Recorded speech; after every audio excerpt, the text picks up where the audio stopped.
22 April 2025 11 দিন অতিক্রান্ত আজ 3রা মে। এই 11 দিনে 140 কোটি মানুষ প্রতি মুহূর্তে, প্রতি সেকেন্ডে, প্রতিক্ষণে পেহেলগাঁও হামলার পাল্টা প্রত্যাঘাতের অপেক্ষায়। এমতো অবস্থায় আজ আপনাদের জানাবো, এবার পাক অধিকৃত কাশ্মীরে ঢুকলো ভারতীয় সেনা। পাক অধিকৃত কাশ্মীর পিওকেতে ঢুকলো ভারতীয় সেনা। অধিকৃত কাশ্মীরের সার্দার্ন পার্ট থেকে প্রবেশ করলো কি ভারতীয় সেনা? আজ সকাল থেকে স্থানীয়দের ছবি সেই দাবিকে ক্রমশ করছে জোরালো। 22 এপ্রিল পেহেলগামে নিরীহ ভারতীয় পর্যটকদের উপর জঙ্গি হানার ঘটনার পর 11 দিন অতিক্রান্ত, 264 ঘন্টা অতিক্রান্ত, প্রতি মুহূর্তে প্রতিক্ষণে পাল্টা প্রত্যাঘাতের প্রত্যাশায় ভারত। এমতো অবস্থায় এবার পিওকেতে ঢুকলো ভারতীয় সেনা। মিরপুর ডিভিশনে পিছু হটছে পাক সেনা। পাকিস্তানের ফাইটারের দখল নিয়েছে কি প্রতিবাদী তেহরিকে তালিবান পাকিস্তান টিটিপি। একের পর এক গুরুত্বপূর্ণ খবর। এবার FA-16 এর দখল নেবে জঙ্গি গোষ্ঠী। পাক নিউক্লিয়ার চুল্লির দখল কাদের হাতে? পাক জেলে, অন্যদিকে ইমরান খান নির্যাতনে অসুস্থ। সব মিলিয়ে 22 এপ্রিলের পর প্রতিদিন প্রতি মুহূর্তে পাল্টা প্রত্যাঘাত। ভারতের কি হয় অবস্থান? নজরে পাকিস্তান, আর আমরা প্রতি মুহূর্তে নজর রাখছেন আমাদের চিফ রিপোর্টার সত্যজিৎ মুখোপাধ্যায়। তাই জিরো আর এই মুহূর্তে সরাসরি রয়েছেন সত্যজিৎ। পিওকে পাক অধিকৃত কাশ্মীর, কার্গিল যুদ্ধ থেকে শুরু করে তারপর পুলওয়ামা হামলা, তার 71 কিলোমিটার দূরে পেহেলগাম হামলা, পর ধারাবাহিক এই পাকিস্তানের এই হামলার ঘটনায় এবার সর্বশেষ 11 দিনের মাথায় কি কি পরিস্থিতি সামনে আসছে সত্যজিৎ? দেখো, তোমাকে একটা বিষয় প্রথমে বলবো, যে তথ্য তুমি জানাচ্ছিল দর্শকদের সঠিকভাবে, তার আগে দুটো কারণের কথা বলবো। প্রথম কারণ হলো যে গোয়েন্দা সূত্রে আমরা জানতে পারছি যে হাফিজ সঈদ, যার খোঁজ চলছে, লস্কর-ই তৈয়বার প্রধান, যাকে ইতিমধ্যেই ISI সেফ হাউসে নিয়ে গেছে।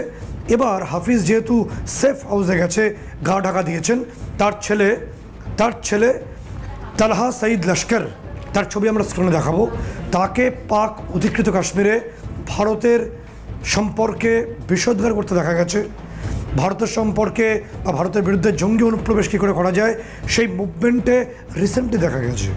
এবং একই সঙ্গে গোয়েন্দা বাহিনীর বিভিন্ন সূত্র অনুসারে আমরা জানতে পারছি যে হামাস জঙ্গিরা সক্রিয়ভাবে এই মুহূর্তে পাক অকুপাইড কাশ্মীর বা অধিকৃত কাশ্মীরে অনুপ্রবেশ করেছে এবং সেখানে স্টেডিয়ামে তারা আশ্রয় নিয়ে আছে। অর্থাৎ দুটো দিক, হাফিজ সঈদের যে লস্করের জঙ্গিরা, তার ছেলে যেটাকে লিড করছে তালহা সঈদ লস্কর, তারা যেমন সেখানে রয়েছে, একই সঙ্গে হামাস জঙ্গিরা এই মুহূর্তে পাক অধিকৃত কাশ্মীরে বসে আছে। কখন আবার ফের কাশ্মীরে আক্রমণ করবে, ভারতকে রক্তাক্ত করবে। সকাল থেকে ছবি খুব গুরুত্বপূর্ণ হয়ে উঠেছে, অত্যন্ত গুরুত্বপূর্ণ। সেই ভিডিওটা আমরা দর্শকদের দেখাবো। তা হলো পাক অধিকৃত কাশ্মীরে দক্ষিণ প্রান্ত থেকে ভারতীয় সেনাবাহিনী কি প্রবেশ করেছে আমরা জানি না, কারণ অফিসিয়াল কোনো নোট এখনো পর্যন্ত তো আসেনি। কিন্তু ওই অংশের পাক অধিকৃত কাশ্মীরের স্থানীয় মানুষজন সকাল থেকে ভিডিও ক্যাপচার করছেন। সেগুলো বিভিন্ন যে ডিফেন্স ওরিয়েন্টেড যে ভেটারেন যে এক্স-স্যান্ডেলগুলো আছে সেখানে ইতিমধ্যে পাওয়া যাচ্ছে। এবং দেখা যাচ্ছে যে ভারতীয় ফৌজের একটা বড় অংশ, তারা, আমরা লোকেশনগুলো টেকনিক্যাল কারণে বলবো না, বলা যায় না, কিন্তু তারা কি প্রবেশ করেছে পাক অধিকৃত কাশ্মীরের একটা বড় অংশে। এবং তার পরিপ্রেক্ষিতেই কি নৌসেরা সেক্টর থেকে এই মুহূর্তে এবং মিরপুর ডিভিশন থেকে পাকিস্তানি সেনা তারা পিছু উঠতে শুরু করেছে ধীরে ধীরে। যেমনটা আমরা শিয়ালকোটে একদম মেরে ভাগিয়ে দিয়েছিলাম পাকিস্তানি সেনাদের, যে ছবি আমরা সেদিনকে দেখিয়েও দিয়েছিলাম, যে মিরপুরের সেখানে ব্রিগেডিয়ার পোস্ট উড়িয়ে দেওয়া হয়েছে। ফলে ভারতীয় সেনাবাহিনীর হাতে মার খাওয়ার ভয়ে পাকিস্তানি সেনাবাহিনী কি মিরপুর ডিভিশন এবং নৌসেরা সেক্টর থেকে পিছু উঠছে এবং পাক অধিকৃত কাশ্মীরের বড় অংশে কি এই মুহূর্তে ভারতীয় সেনাবাহিনী তারা পেট্রোলিং করছে আমরা জানি না, কারণ এখনও পর্যন্ত অফিসিয়াল কোনো নোট আসেনি। কিন্তু স্থানীয় কাশ্মীরের যারা বাসিন্দা পাক অধিকৃত কাশ্মীরে, তারা ভিডিওগুলো ক্যাপচার করেছে, তাদের ছবি বিভিন্ন মাধ্যমে আমাদের কাছে পৌঁছচ্ছে।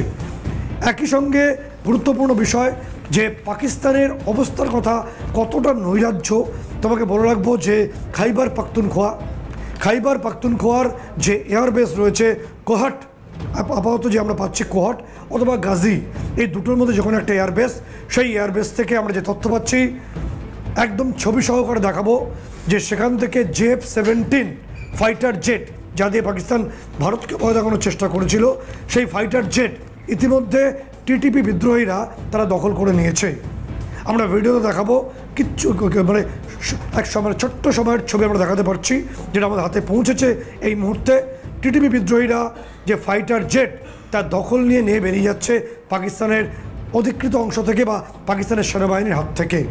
এবং তার পাশাপাশি শুধু এটা আমাদের বক্তব্য নয়, ইন্ডিয়ান মিডিয়ার বক্তব্য নয়, পাকিস্তানের প্রথম সারির পত্রিকা দ্য ডন তারাও এবার আশঙ্কা প্রকাশ করেছে যে JF-17 যেহেতু নির্দিষ্টভাবে বিদ্রোহীরা দখল করে নিয়েছে, তাহলে এবার কি পাকিস্তানের সবথেকে তুরুপের তাস যেটাকে বলে F-16 সেটা দখল নেবে জঙ্গিরা। এটা আমাদের বক্তব্য না, দ্য ডন পত্রিকায় খবর প্রকাশ করেছে, সেই ছবিও আমরা দর্শকদের দেখিয়ে দেবো। এবং এরপরেই আমরা নির্দিষ্ট করে বলবো যে একটা ছবি আমাদের কাছে আসছে।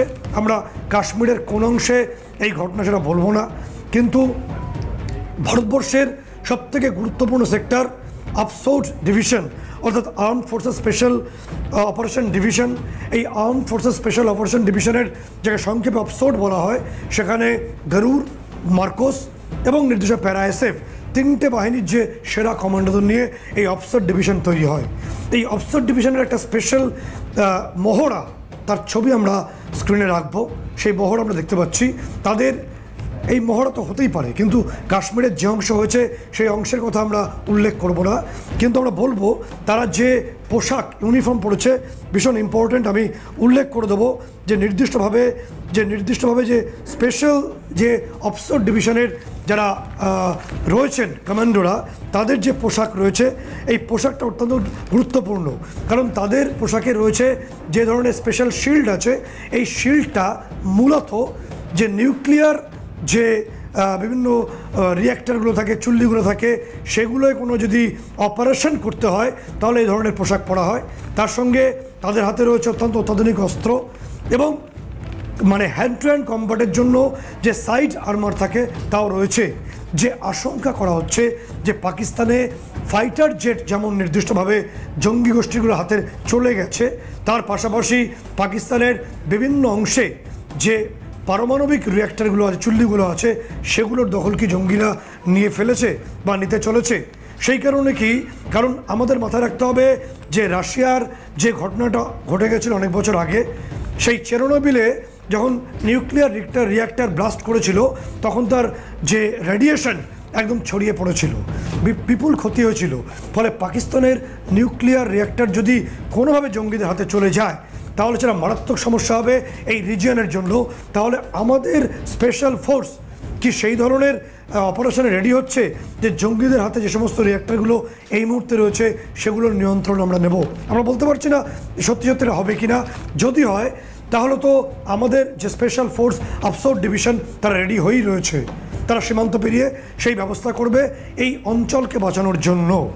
একই সঙ্গে অনেক দিন পরে দেখা গেছে যে পাকিস্তানের সেনাপ্রধান তিনি বাংকার থেকে বেরিয়েছেন, ট্যাঙ্কারের উপর চেপে বসেছেন এবং তিনি যেখানে মার খেয়েছেন ভারতীয়দের হাতে, ভারতীয় সেনার হাতে, সেই শিয়ালকোটে গিয়ে একটু ডায়ালগ দিতে গেছিলেন, কিন্তু ডায়ালগ দিয়ে কাজ হচ্ছে না। কারণ পাকিস্তান সেনার এক জওয়ান তিনি যা বলছেন তা অত্যন্ত রোমহর্ষক, তা অত্যন্ত ভয়ঙ্কর। তিনি বলছেন সেনাপ্রধান জেনে শুনে পাকিস্তানের সেনাবাহিনীকে মৃত্যুর মুখে ঠেলে দিচ্ছে, অর্থাৎ ভারতীয় সেনাবাহিনীর সঙ্গে লড়া মানে এই মুহূর্তে একেবারে সরাসরি মৃত্যুর মুখে পতিত হওয়া। তিনি বলছেন যে এই পথ থেকে আমরা উদ্ধার হতে চাই। কি বলছেন পাকিস্তানের এক সেনা জওয়ান নিজের আত্মপরিচয় গোপন করে, সেই বক্তব্য অভিক শোনাব।